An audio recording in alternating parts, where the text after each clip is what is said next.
Miss হবে না আপনার পছন্দের টিভি শো। দেখুন জি5 অ্যাপে একদম ফ্রি।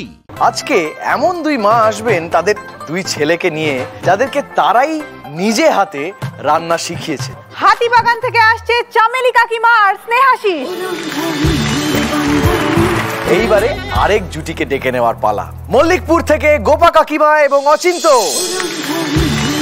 নমস্কার নমস্কার নমস্কার। চামেলি কাকিমা আর স্নেহাশিস, তোমরা কি রান্না করছো? ছানার মৌল। অচিন্ত এবং গোপা কাকিমা, তোমরা কি বানাচ্ছ আজ?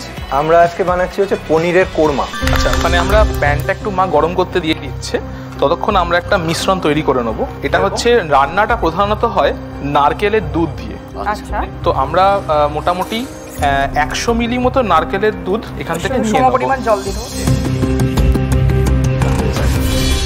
তো আমি মোটামুটি আন্দাজ মতো একটা 100 মিলি মতো জল দিচ্ছি। তার সাথে আমাদের 1 টিস্পুন মতো একটু ময়দা এর সাথে মিশিয়ে দেবো। এটাকে আমরা একটু গুলে নেবো ভালো করে, যখন লাম্পস না আসে। এটা ঢেলে দিলাম। লঙ্কা কুচিটা দিয়ে দাও। লঙ্কা কুচি এখানে মোটামুটি 2 চা চামচ মতো দিলেই হবে। দিয়ে দাও। তুমি চিনিটা একটুখানি অল্প দিয়ে দাও। এখানে আমরা ছোট এলাচ কয়েকটা আর কয়েকটা লবঙ্গ আর একটা দারচিনি 1 ইঞ্চি মতো একটুখানি ওর মধ্যে দিয়ে দেবো থেতো করে। বেশি থেতো করবো না, একটু হালকা করে জাস্ট একটু করে এবারে ছড়িয়ে দেবো। এবার এর মধ্যে একটু সামান্য আন্দাজ মতো নুন যেরকম হবে। ছোট এলাচ, লবঙ্গ, দারচিনি থেতো করে দেওয়া হলো। তারপর একটু সামান্য নুন। গ্যাসটা লো করে দিয়ে এবার আমরা যে বাকি নারকেলের দুধটা আছে সেইটা আমরা পুরোটাই ওর মধ্যে দিয়ে দেবো। এবারে পনিরগুলো আমরা আস্তে আস্তে এর মধ্যে ছেড়ে দেবো, নিয়ে একটু বয়েল আসা অবধি এটাকে একটু ফোটাতে হবে। এবারে এইটা আমরা সরিয়ে রাখছি। এই ফাঁকে আমরা আরেকটা কড়াইতে বসালাম, সেখানে আমরা একটুখানি ঘি দেবো। ঘি দিয়ে দাও। 2-3 চামচ মতো ঘি দেওয়া যেতে পারে। আর তেজপাতা দিয়ে দিলাম, আর আদা কুচি একটু দিয়ে দেবো আমরা। আচ্ছা, একটু স্মেলটা, আদাটা একটুখানি কাঁচা গন্ধটা আদার চলে যাওয়ার প্রচেষ্টা চলছে এখন। আচ্ছা, যে আমরা আদাটা ভাজলাম তার মধ্যে ওই মিশ্রণটা পুরোটা আমরা দিয়ে দিলাম।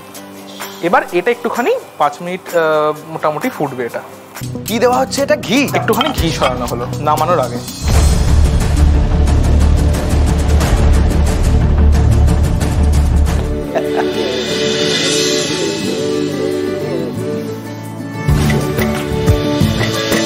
প্রথমে আমি দইটা নিচ্ছি। কতটা আন্দাজ দই? 3 চামচ আন্দাজ। 3 চামচ মতো। সামান্য একটু নুন দিলাম, এটা টেস্টের ব্যালেন্সের জন্য। তারপরে দিয়ে দেবো কাঁচা লঙ্কা বাটা 1 চা চামচ মতন, 2 চামচ মৌরি বাটা, এরপরে দেবো হচ্ছে নারকোল বাটা, এটা একটু বেশি লাগবে, 2 চামচ মতন।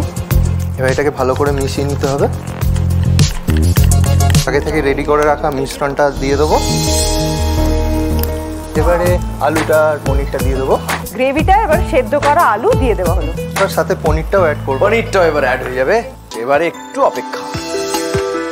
আগে থেকে চিড়ে রাখা লঙ্কা আর পুদিনা পাতা আর ধনে পাতা দিয়ে আমি গার্নিশটা করছি। খুবই সিম্পল গার্নিশ। পনির কোরমা রেডি। জি5 ডাউনলোড করুন আর সব এপিসোড দেখুন একদম ফ্রি।